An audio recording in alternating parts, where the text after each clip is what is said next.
my goal is to help you run fast and to Boston qualify. So we're going to go over the top 5 marathons that I think give you the best possible chance of qualifying for Boston.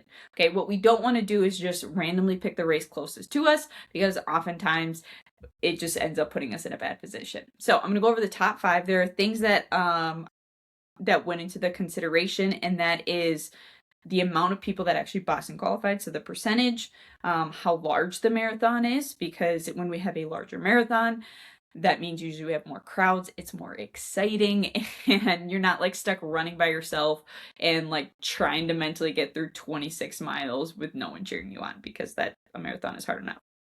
And then like accessibility, so how close is it to like a major airport? Is it easy to get there? Is it a little bit more reasonably priced? And then flatness. So we're not going for elevation gain, we're going for how flat the course is, because even if it's just a like 0 elevation gain, that could mean that there's still a bunch of hills, right? We go up a bunch, but we go down just as much. So then those equal out. So there's still 0 elevation gain, but it's very hilly. Hilly course makes it much harder. We want to aim for something that's a little bit more flat. And then the date is also to be considered. So how close is it in that Boston qualifying window? Like how close is it to Boston in April? And interesting enough, all these marathons are actually in like the season of winter, because most other marathons that are the top Boston qualifiers are just super freaking hot, and that can take performance, right? When you end up with a 95-degree day when you're trying to qualify for Boston, it is just going to zap your energy a little bit more. And then we're going to talk about entry. So is it an open registration, or do you have to have some sort of lottery? So those are the things that I use to kind of qualify which ones are which. So I've been a runner for 18 years. I've coached for 7. I've been in this game for a long time. I've run nationals. I've run at a high level. So I know kind of those little things that what it takes. So if you want more information from somebody who has done hard stuff and really higher up level things in running, make sure you follow on. Okay, so let's break it down. We're going to start with the 5th, and then we'll go to the 1st. And we're going to kind of talk about why, so you can kind of consider which ones that you want. Which one you think that is the best fit for you. So coming in at number 5, we have the Chicago Marathon. So biggest one with this, starting in 2025. So last year they had 16% of the people that were in the race made the marathon. The year prior was 14, 19.5, 15%. So we even get all the way up to like, so there's one year in here where it's like 38% of the runners made that. So the more people that are Boston qualifying, the more people you will have around you to push you to run faster. So that's why that one's important. And this is the second largest world major marathon. So that's why it kind of gets put up there. The percentage isn't crazy high, but because it's such a large marathon, it really bodes well for just that atmosphere and kind of giving you that boost.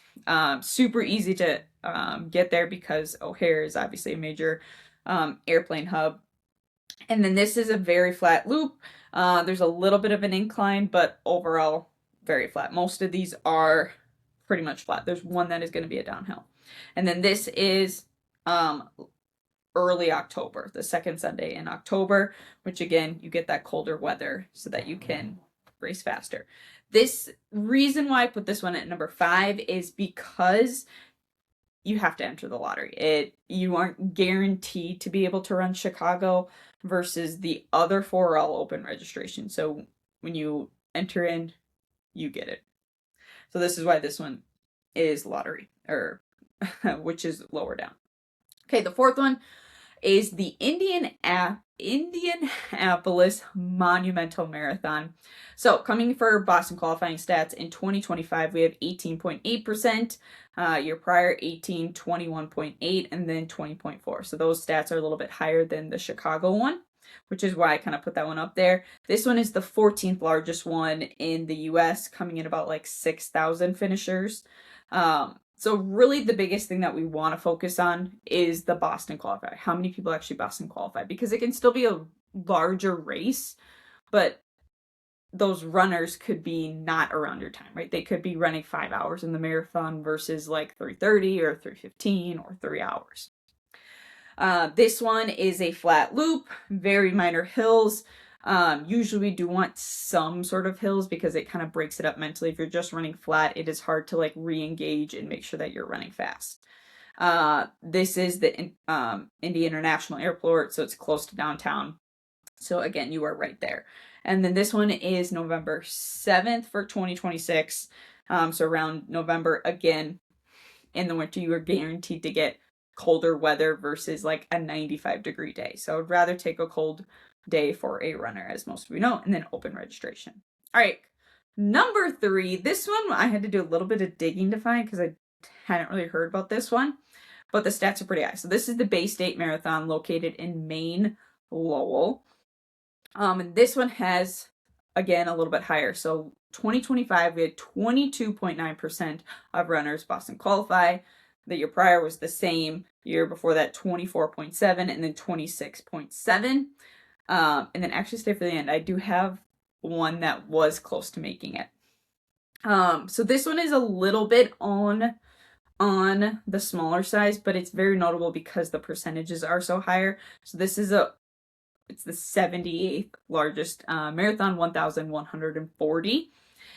And this one has a flat to like 10-mile loops along the river. And this one's, again, mid-October, open registration. So I would say this one, the biggest focus that I have is how many people Boston qualify. So this one did make it a little bit up. Plus, I love that area. I love going to Maine. Went there in the summer a couple times. Okay. Coming in at number 2, 1 and 2, I kind of went back and forth a little bit on. You'll kind of see why. And this is the Erie Marathon at Presque Isle. So Erie, Pennsylvania. The Boston qualifier stats are pretty insane. So last year, 2025, 32.6% qualified for Boston. The year prior was 38.9%, 27.6%, and then 34.1%. So really, honestly, pretty high. The last one, we jumped like 10%. So like a third of the people that toe the line that day are literally going to Boston qualify, which is like, we love that energy. This is a little bit of a smaller field. It is the 84th, so it is the smallest one out of these top 5. And this one, honestly, I probably could have bumped back. I don't know. This one was a little iffy, but so you do kind of have to small fly. It does have a small regional airport, or you can go into Cleveland, Pittsburgh, or Buffalo, which is an hour and a half, 2-hour drive. It is a flat 2-loop course. Very minimal turns, and it is September. But again, when you're further up north, you are usually a little bit more guaranteed. So this one I maybe would have put 3rd.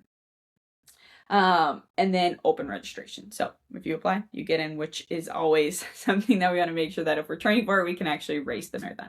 And coming in at number 1, which I am excited, I'm going to be doing this one, this marathon. I was going to do a postpartum, but things did not go well after my first one. So after baby number 2, this is the one I'm going to do. Okay, this is CIM, the California International Marathon, located in Sacramento, California. Okay, last year they had 30.2% people qualify. Year before was a little bit of a drop, 24.8, and then back up in the 30s, 31.1, 31.9. So again, like close to a third of the people that are there qualify for Boston. And this is the 9th largest one, so it is legit. They have a lot of people there. It's in California, so you get more people that are kind of that are going to cheer you on, provide that momentum. And then you can fly into Sacramento, which is like 25-minute drive from the finish. So you're literally right there. And this one is actually technically a net downhill. It does have some gentle rolling.